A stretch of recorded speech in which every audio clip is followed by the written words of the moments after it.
Max speaking and fronting right now for the Court of Consciousness system. So for me, for a long time, I could not see spirits. I still do not actually usually see them with my eyes. There's a confusion in the occult. People think sometimes that having the sight or the ability to perceive and sense spirits is only like hallucinating them. That's actually not true. It works differently for everyone.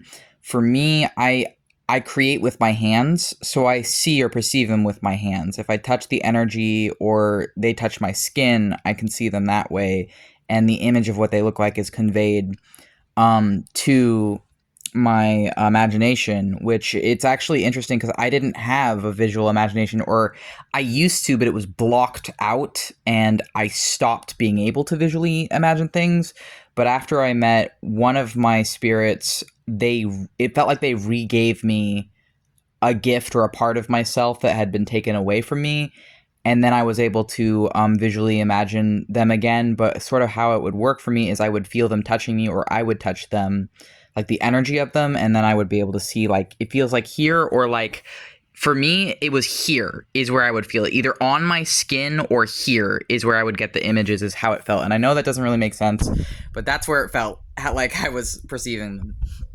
And then for me, they most often, to my perceptions of them, appear as a combination, when they're humanoid, in their humanoid appearance, of symbolism involving them, like what they represent, like what part of consciousness they represent will somehow be displayed in their symbolism, and then they're often combined with an animal.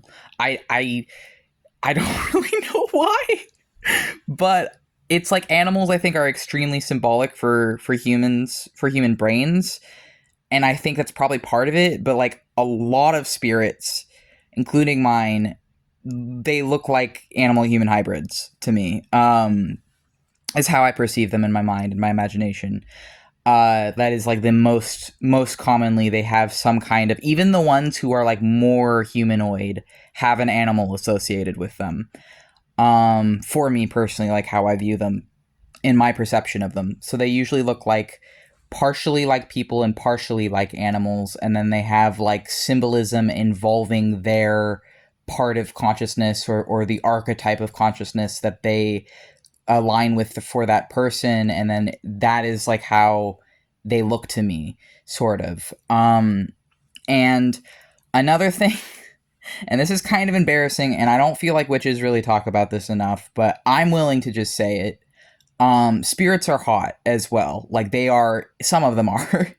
The ones I work with are, they are extremely, like, breathtakingly beautiful, to the point that it doesn't matter that they look like animal human hybrids. Like, I don't care about that at all. They can appear as humans, as human, like they can look like humans. They don't to me. They don't look like humans to me. They look like humanoid alien people.